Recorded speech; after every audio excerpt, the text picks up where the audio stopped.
Welcome to the Imperfect Podcast. I'm Joe Kane. I'm Dan Kane. And I'm Wayne Heckler. And today we're talking about Martin Scorsese and Tim Burton, two of our favorite directors.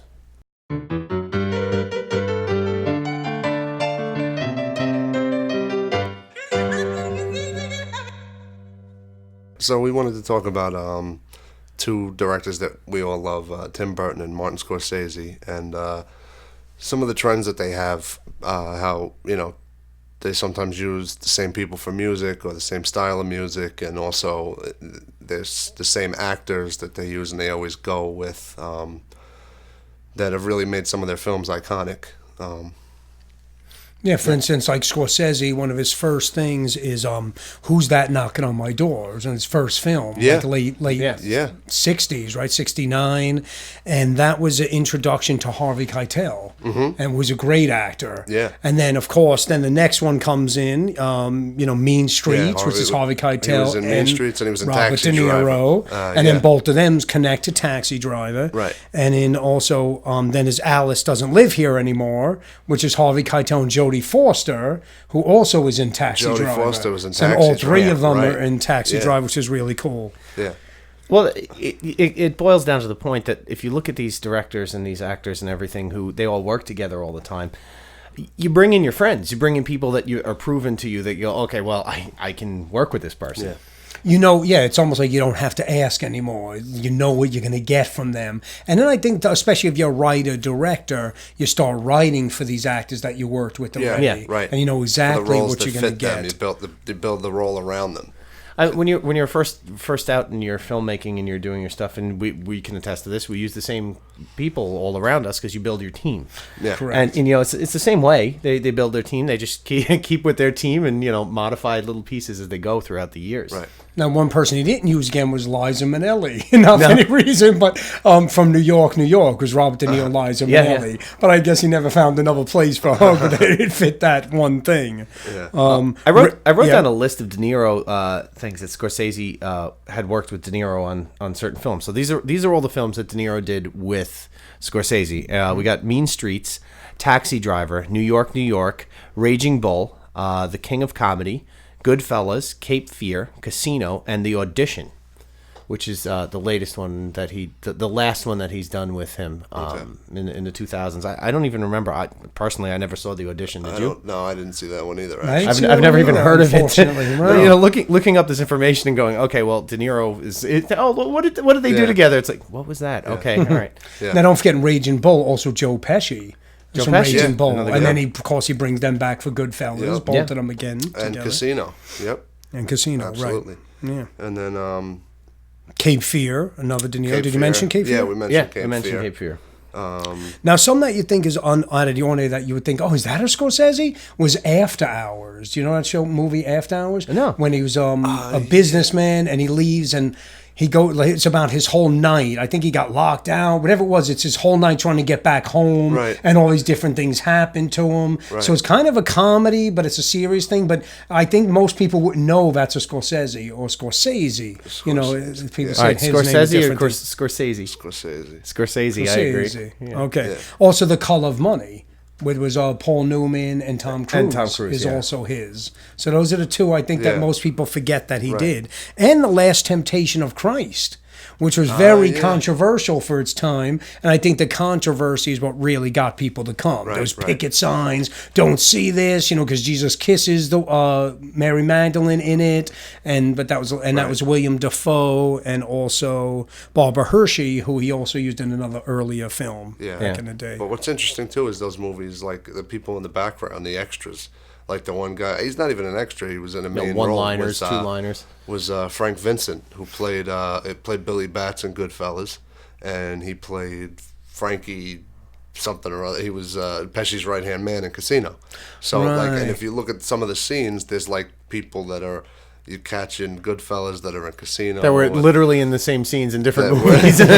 Alec Baldwin's another one that was in a couple. Just, small parts in a couple of his films too. I remember Alec Baldwin. He had a decent role in The Departed. He was of course, right. And then you also have almost like the second half of his career went from De Niro to Leonardo DiCaprio, which was I think it started with Gangs of New of New York.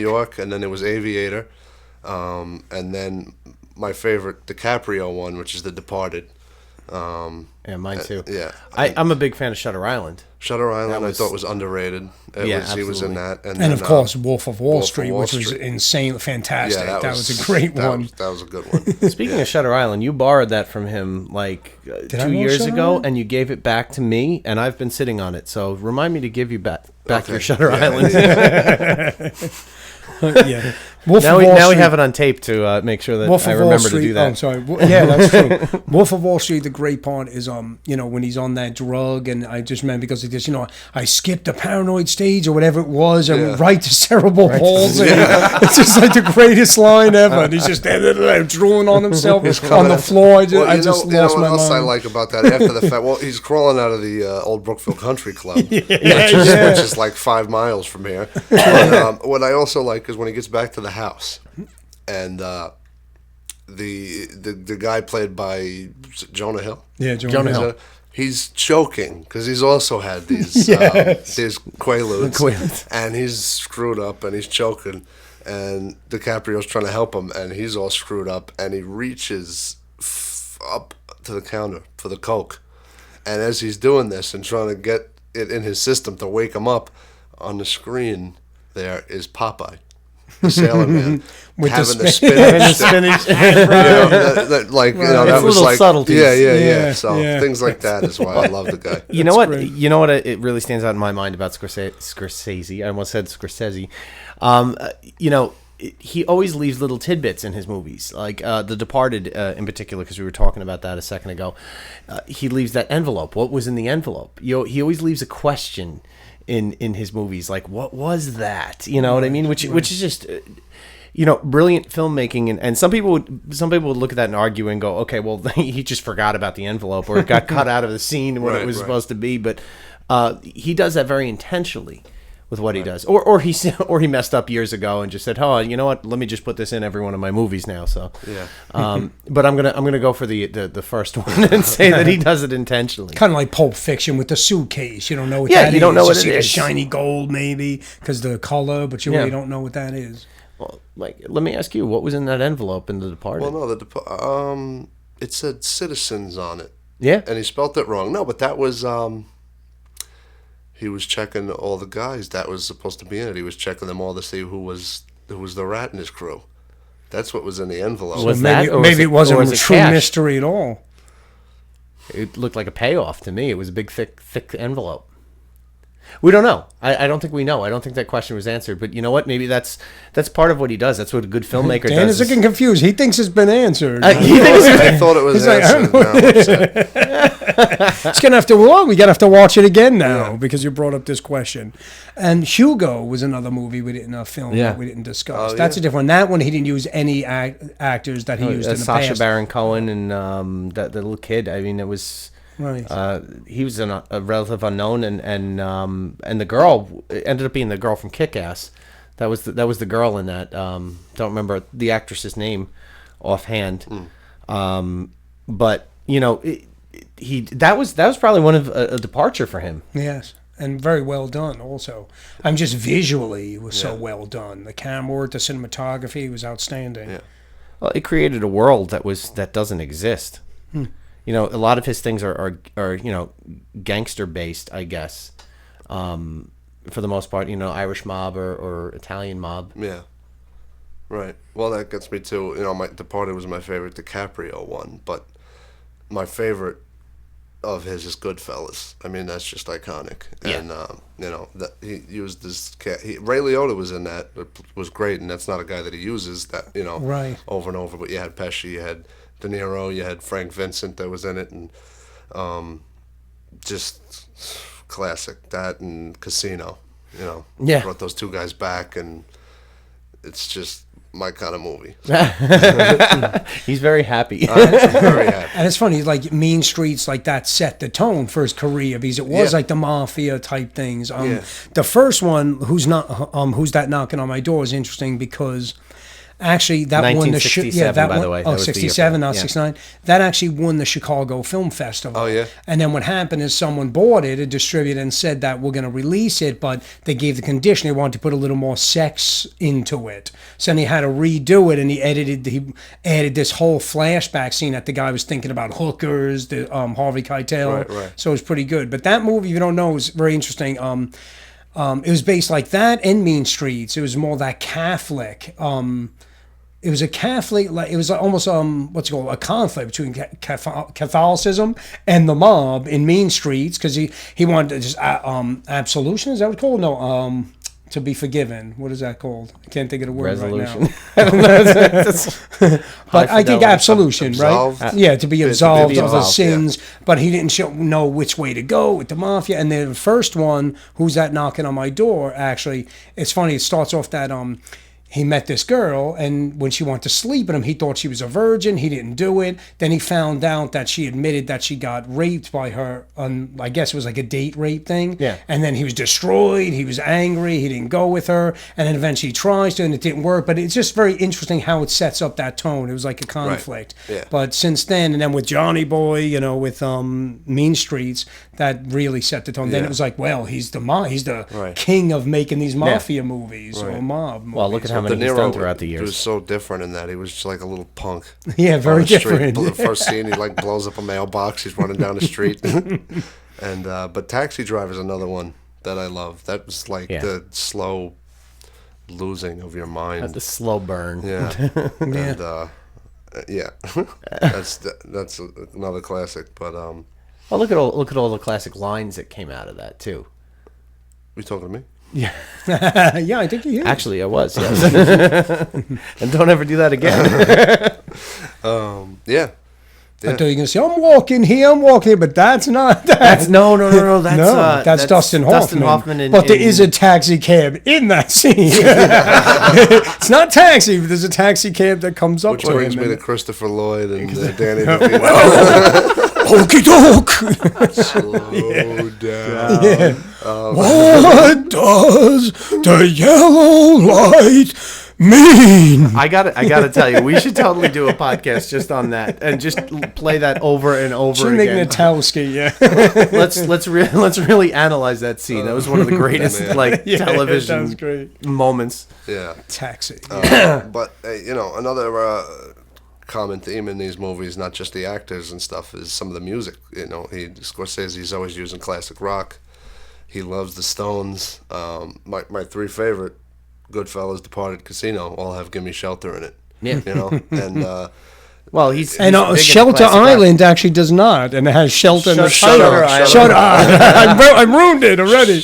All right, you can tweet your complaints to Yeah, please. at Heckler Kane Inc. Single them in to Wayne Heckler, please. Yeah, it's close.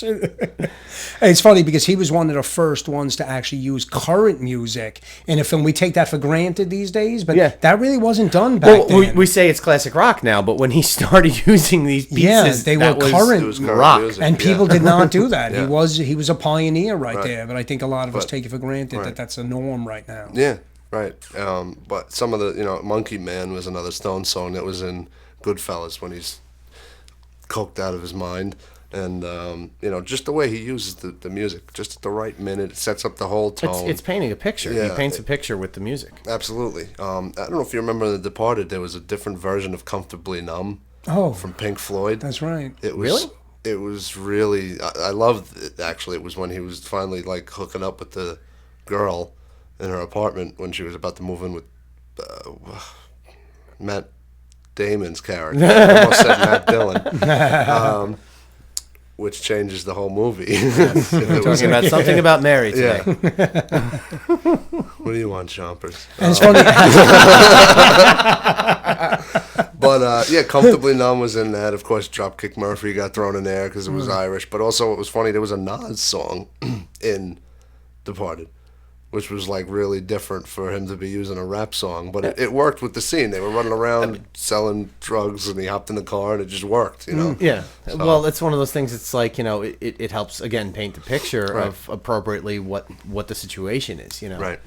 It also paints a picture of the day and the time of where things are. Some of these points where he uses these things. Yes.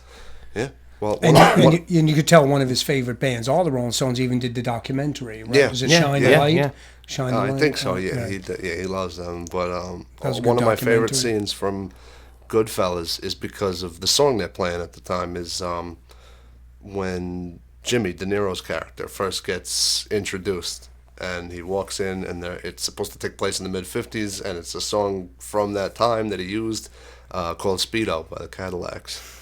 And it's a doo-wop song, but it just makes the tone of the movie perfect. Yeah. It's just perfect, paints the whole picture. I love that scene. So And then when Goodfellas, when they're kicking everyone, what was that? Layla during that? when Was they're that the kicking, song? no, they had what Layla was at the end when Layla's at he the started end. taking out everybody that was related to the Lufthansa That's heist. right. That's right. What was the song going on when they were beating I think them? it was Atlantis. It was a very Age of don't Aquarius. quote me.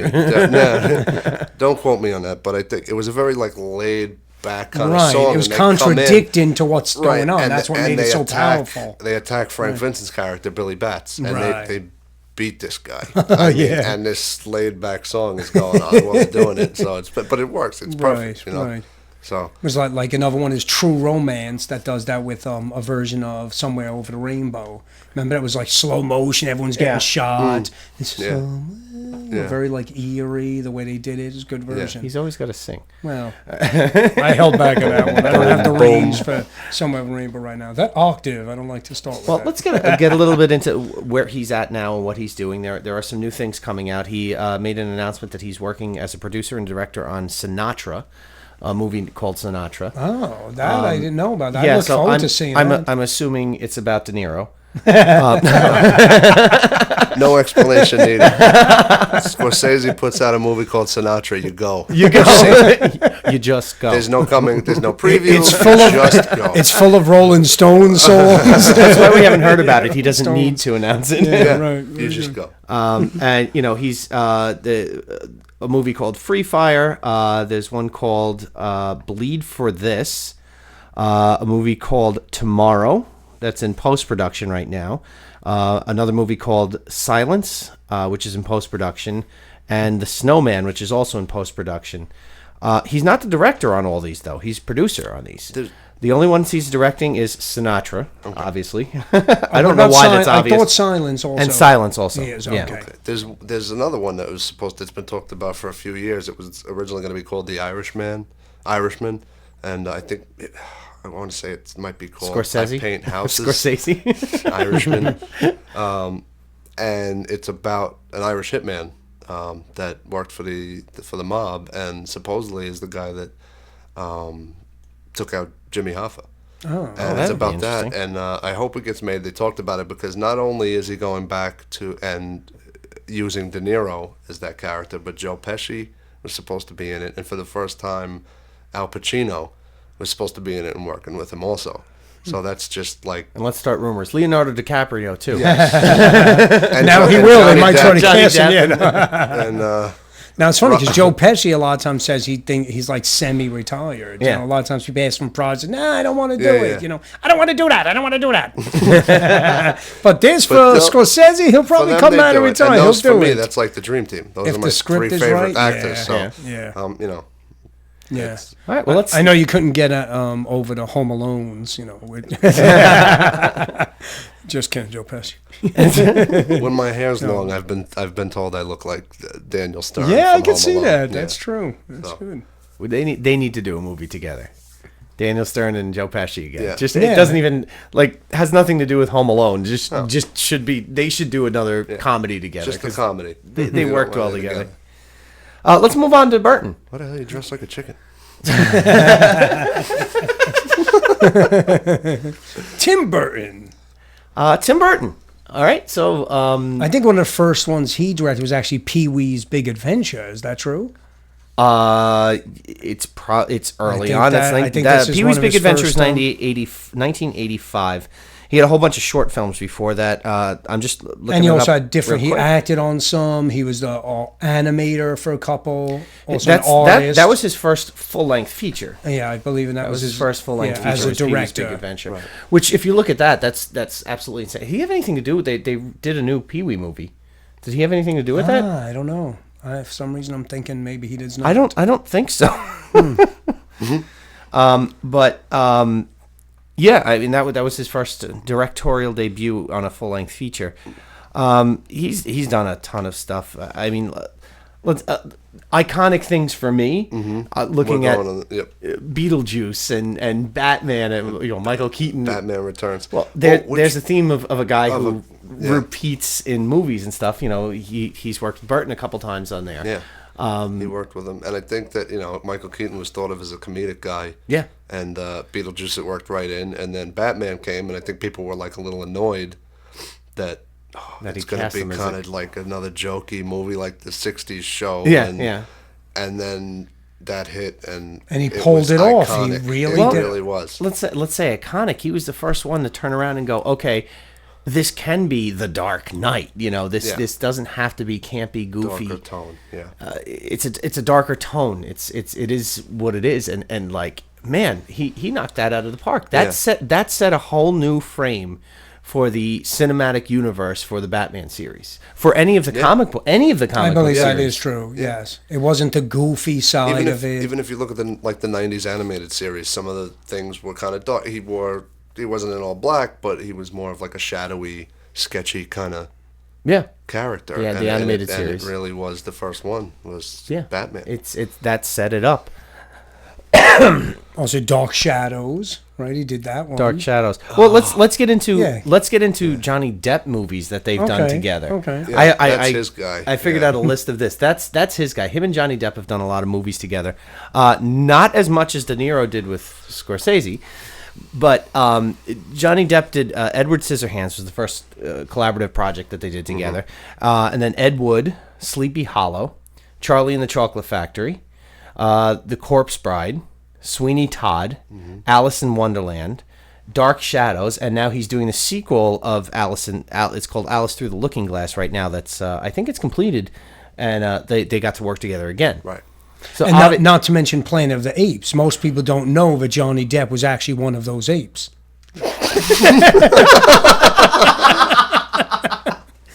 You were so serious. I really thought you were serious for 5 seconds. Oh, God. Oh, man. So please look that up. He didn't want any credit for it. It was one of those uncredited scenes. Oh, my God. He also did Mars Attacks. I'm crying. All right. Trying to keep this straight. There is a Beetlejuice 2 coming out. There is a Beetlejuice 2. That's coming out 2017. Just ruined the podcast. Okay. All right. That's good. Anyway, Johnny Depp is another one of my favorite actors. I gotta pull myself together. Johnny Depp. For anyone who's listening, I'm sorry. He's another one of my favorite. Burton's another one of my favorite directors. Johnny Depp's another one of my favorite actors. I really liked Sweeney Todd. Yes, and it was excellent. Think about it. This guy came from a background. He didn't really have anything to do with musicals, and he tackled this musical that, in general, is a dark, horribly dark musical. You're still laughing.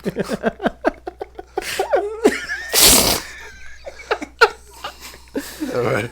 Okay. All right. Sorry. Take a deep breath. All right. Anyway,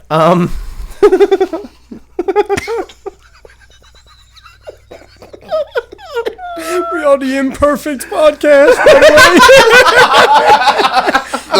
the far from perfect podcast. Oh, man.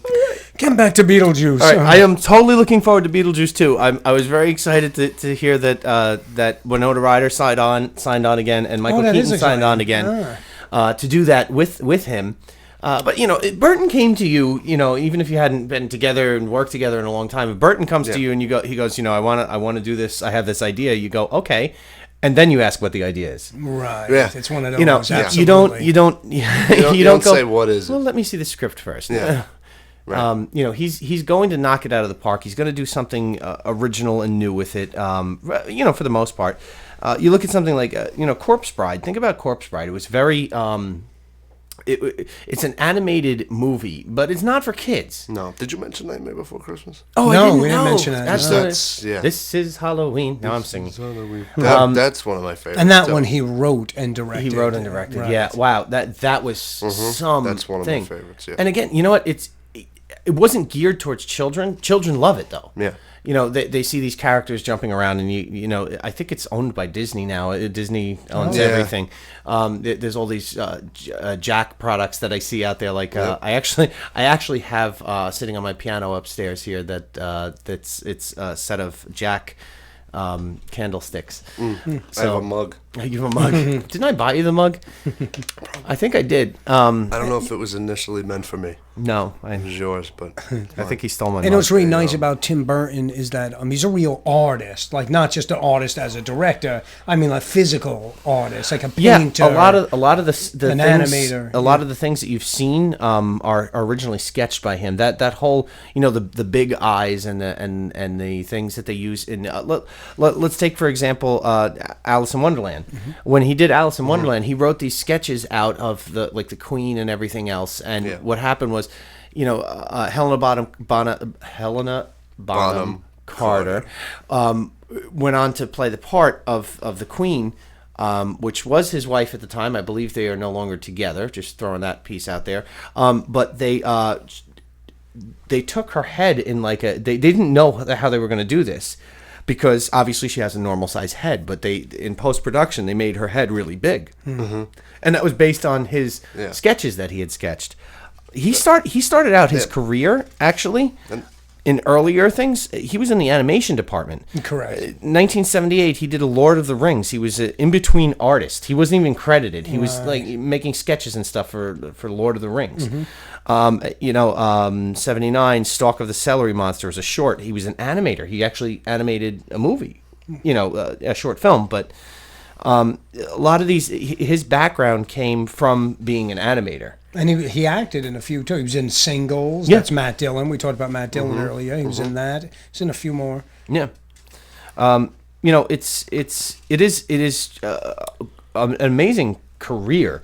To follow what he's done and coming from the artistic background, just painting on a canvas and going, okay, well, we're going to paint on a canvas, but now we're looking at this and going, okay, this is going to be let's put this to film. Right. He's able to figuratively and literally paint the picture of what he wants you to see. Absolutely. Yeah, almost more than any other directors because he has that background. Frankenweenie is the other one. Oh yeah, I forgot about that one. And that one he wrote and directed as well. Yeah. Again, his two big things that are coming out soon. I believe 2017 might be both of them. Yes, I'm not sure. Yes. Is Alice Through the Looking Glass and Beetlejuice 2. And Dumbo.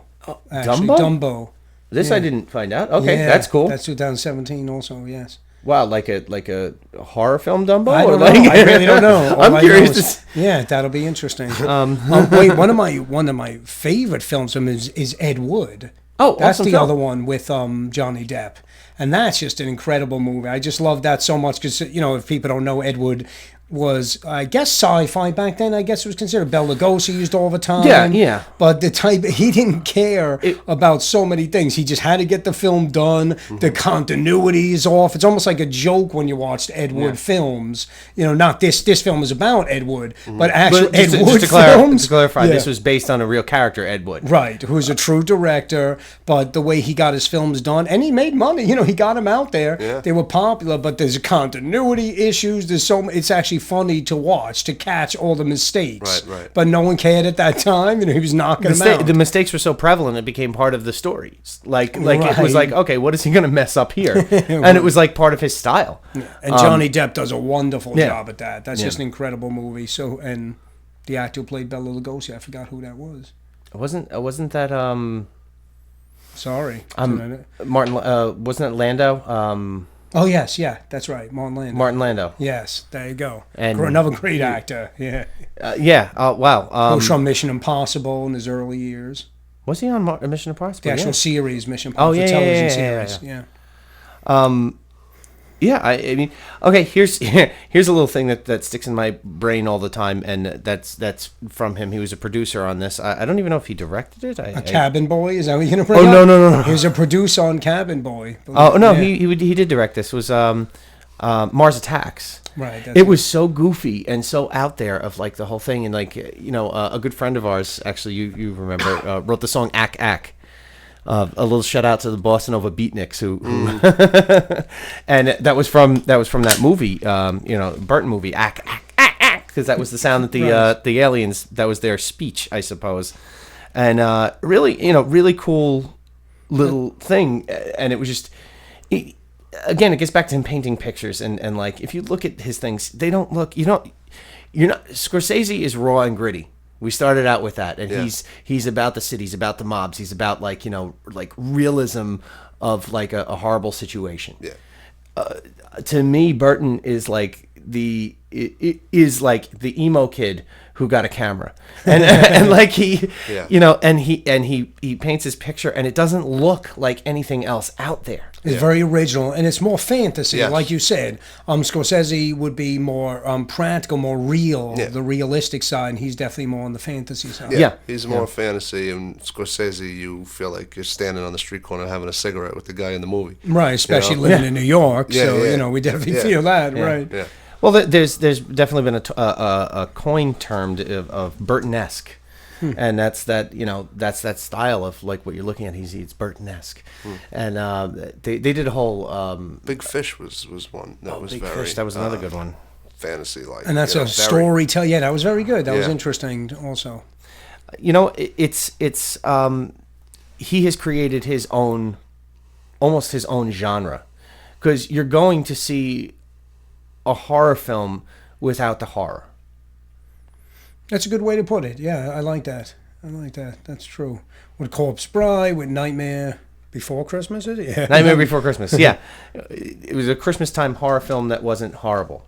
Right, and it was new at the time. People never did anything like that. Just looking at the animation, it's like you knew it was unique, very artistic. I was young, so Beetlejuice was a little creepy to me, but it was also funny. Right. Right. Oh, it's hysterical. So it just, It was great. I still have that mental picture of the guy with the very tiny little head and the really big shoulders sitting in the chair. The other guy holding the head right down the waiting line. Oh yeah, the guy was sitting next to him holding the head, like head hunt, and he like looked over. The little tiny head was like, right. Come on. I remember we had the action figure, and the one Beetlejuice action figure had you could pull off the big head, and the shrunken head was on there. It sounds like something else I'm talking about. But that was anyway. But another thing was we talked about Scorsese's music. There's one name that comes up with Tim Burton's music. It's synonymous. Yeah. Just Danny Elfman. Danny Elfman. Yeah. That's it. And my favorite theme of his still is Batman.